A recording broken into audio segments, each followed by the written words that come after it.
Hey friends, Ash here with gentsscents. Hope you're doing really well. Today I'm going to be talking to you guys about 10 of the biggest compliment pulling fragrances that have been released over the past 5 years. And the way that I did this is I went back and I picked out 2 from each of those years. So this is going to be 2016, 17, 18, 19, and 20. Those are the years that we're using here. We've got lots to talk about. Let's just go ahead and jump right into these.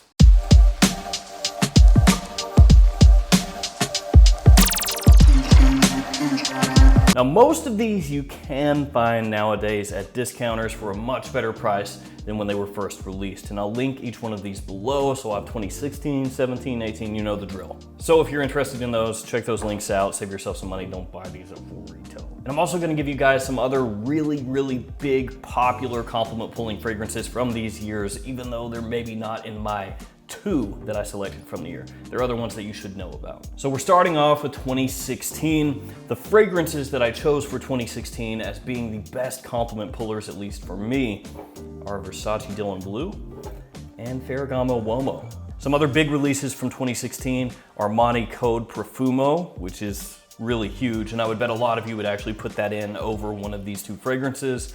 Prada L'Homme also came out that year. And then Guerlain L'Homme Ideal Eau de Parfum also came out in 2016. So those are some other ones that you should know about. Now, Ferragamo Uomo, a lot of times people overlook as a compliment pulling fragrance. And that's because this one is really inexpensive and it didn't get the hugest amount of hype when it was first released. It's got tiramisu, tonka, cardamom, and ambroxan as some of the notes in the fragrance. It is a sweet sort of coffee fragrance, better for fall and winter time, and it's actually surprisingly great at pulling positive attention. Uomo's signature might be my favorite of the bunch in the Ferragamo Uomo line, but as far as just pulling attention, pulling compliments, which is what this is all about, this one does better. And then of course there is Versace Dylan Blue, which is Versace's answer to the blue wave of fragrances. And this one for me kind of slots somewhere in between Dior Sauvage and Bleu de Chanel. It's got ambroxan, incense, aquatic notes, and citrus. Great year-round fragrance, great daytime fragrance, nighttime fragrance, office, casual, date, whatever. Doesn't matter, you can pull this one off. And one of the big benefits of Versace Dylan Blue as compared to Dior Sauvage or Bleu de Chanel is that this is much more affordable, at least if you're talking about buying it from discounters. So 2016, Ferragamo Uomo, Versace Dylan Blue for me. We are on to 2017, 2 fragrances from that year for me, Dolce Gabbana Light Blue Eau Intense and Prada Luna Rossa Carbon. That year also had Artisan Pure from John Varvatos, it had Y Eau de Toilette from Yves Saint Laurent, and it had Stronger With You from Emporio Armani. So those 3 fragrances are also great at pulling compliments. It's just for me, these 2 are a bit better.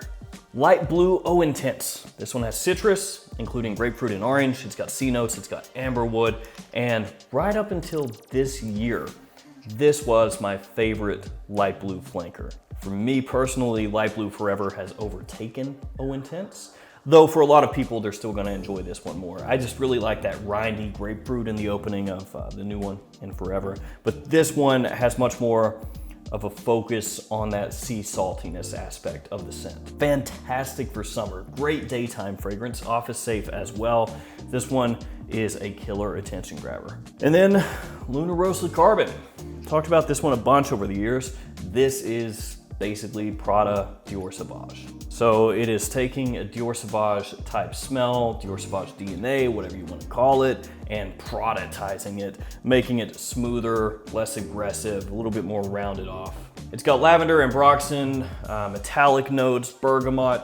You would wear it all the same places that you would wear Dior Sauvage, only this one is maybe a little bit safer for office wear than Dior Sauvage is because it isn't as aggressive, like I just said. Being similar to that scent though, and having that same kind of vibe makes that one a huge attention grabber. And before we go any further, I need to let you guys know that the Galleria Parfums Discovery sets are back in stock. They've been sold out for months. So if you're interested in picking one of these up, check out the link in the description. Go ahead and scoop one before they're all gone. And there is also code TAKE20 that you can use right now to get 20% off your order at galleriaparfums.com. So maybe pick up By the Yuzu Grove or Dreamwoods for this upcoming spring and summer. I'm actually wearing by the Yuzu Grove right now. It's just sick. Am I biased? Yes, I am. But if you love yuzu, if you love citrus, if you want a fragrance that's gonna last a long time and get you noticed, yeah, yes. And then Dreamwood's a great fragrance to check out if you love fig or just an interesting different twist on a woodsy type scent. I've got a pop-out card right up here that you can check out that has more information on all the Galleria fragrances in case you're unaware of them. They are fragrances that I creatively directed. Yeah. All right, back into it. Next up, we've got 2018. From that year, I picked Azzaro Wanted by Night and YSL Y Eau de Parfum. Now, 2018 was a big year for mass appealing, attention-grabbing fragrances.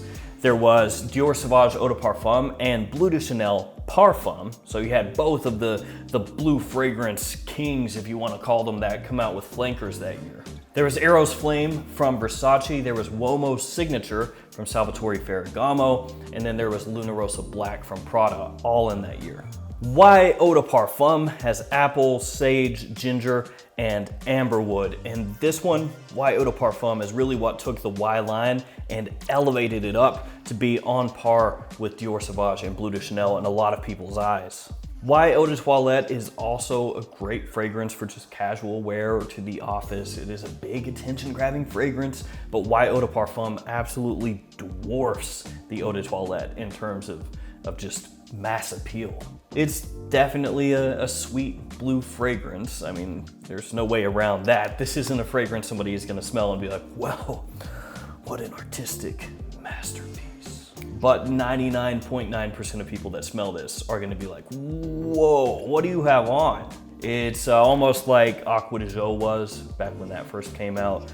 Just great at pulling attention in a positive way. And with that being a blue fragrance, you can wear it anywhere, anytime, doesn't matter. Wanted by Night is a different kind of attention-grabbing fragrance. This one, as the name suggests, better for evening wear, better for cooler weather also. This one has cinnamon, tobacco, fruits, and incense as some of the notes in the fragrance.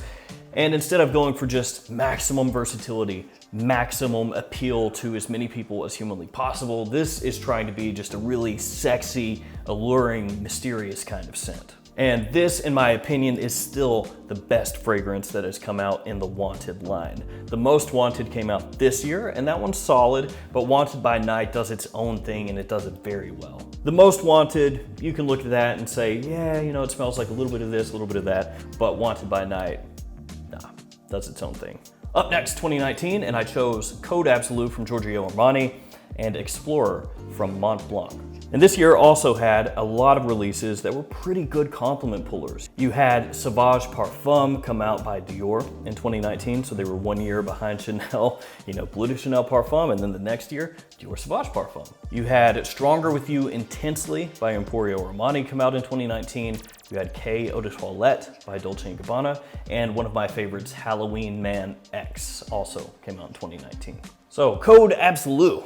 This one has vanilla, tonka suede, and green mandarin as some of the notes in the fragrance, and it does have a similarity to some of the Code fragrances that came before it. So Code Profumo, even Code Ultimate, you're gonna find a bit of that in here. You're gonna find a lot of that sweetness from Code Profumo here in Code Absolute, but it's not quite as loud, not quite as in your face, not quite as youthful as Code Profumo is. This one takes that DNA and basically makes it ever so slightly more grown up and refined. It's a fantastic, fantastic evening fragrance, great compliment puller. One of my favorite releases from Giorgio Armani over the past, I don't even know how long, 10 years. It smells great, absolutely love it. And then of course, Mont Blanc Explorer. Yeah, Aventus. Bergamot, vetiver, Akigala wood, and Broxton, some of the notes in this fragrance. Maximum versatility here. And the price that you can pick this up for nowadays is fantastic. This is a great buy. Because at discounters, you're looking at, what, 30 bucks a lot of times, 30, 35, something like that. When it first came out, you could only get it at retail.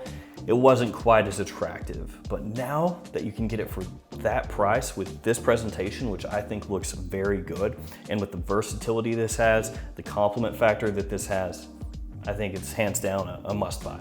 I would rather wear Explorer 10 days out of 10 over Club de Nuit Intense Man or L'Aventure from Al Haramain or any of the other Aventus type fragrances in that price range. Now, some people will disagree with me on that, but personally, I think this one is much better. It's obviously not a one-to-one take on Aventus. It doesn't smell exactly like Aventus. Basically, it's like you took Aventus and imagine this now, turned it into a designer fragrance. What? Yeah, that's actually exactly what this is. So, and now we're on to 2020. Would have included 2021, but 2021's not over yet, so can't really choose what the best compliment pulling, attention grabbing fragrances from this year are gonna be until it's over. So for 2020, we've got Acqua di Gio Profondo from Giorgio Armani. And Dior Homme 2020. Yeah, the much maligned Dior Homme 2020. But if we're talking just compliments, positive attention, easily the best of last year. Some other fragrances that I could have included from last year as far as pulling compliments are Night Vision Eau de Parfum from Viktor and Rolf, Eros Eau de Parfum from Versace, and then Guerlain L'Homme Ideal Extreme. Not a big surprise to see an Acqua di Gio fragrance on this list, considering the original Acqua di Gio is the best-selling fragrance of all time. Basically, people like the way it smells. And this one takes that original Acqua di Gio DNA, gives it a little twist, adds in some green notes, but keeps the aquatic feeling with the citrus intact. So there's rosemary in here, there's cypress, there are mineral notes, like I said, sea notes and citrus as well. Fantastic scent for spring, summer, and fall, especially during the day, though you can pull this off in the evening as well. And then Dior Homme 2020. The reason so many people hated this, and I didn't like it originally either, is because Dior took Dior Homme, which is a much loved fragrance, and just said, get out of here. And then they replaced it with this, which has pretty much nothing to do with the original Dior Homme, which centered around iris. This centers around Isoe Super and Cashmere. You also have bergamot in here, pink pepper, and vetiver. This one is an extremely modern, fresh, woody fragrance. You can wear this in pretty much any situation imaginable. You can wear this to a wedding, you can wear this on a date, you can wear this to a job, you can wear this formally, it doesn't matter. It doesn't really smell youthful, and it also doesn't really smell old. It just smells, like I said, modern. So Dior Homme 2020, if you're looking for something that you can pull off anywhere that will pull a lot of positive attention, you should check it out. Yes, you will see lots of hate about this online, and it is because, like I said, Dior axed Dior Homme, replaced it with this, and this has nothing to do scent profile wise with what it replaced. So there we go, 10 of the best compliment pullers of the past 5 years, in my opinion. Let me know some of the fragrances that you yourself will rely on or lean on if you're looking to just pull positive attention. And yes, I know compliments are not everything when it comes to fragrances. Ultimately, you should be wearing what you like, what makes you happy, but it's an important factor for a lot of people. All right, it's gonna do it for me. Thanks for hanging out with me today. Thanks for all your support. Stay safe out there. I'll see you tomorrow with another fragrance video. See you guys.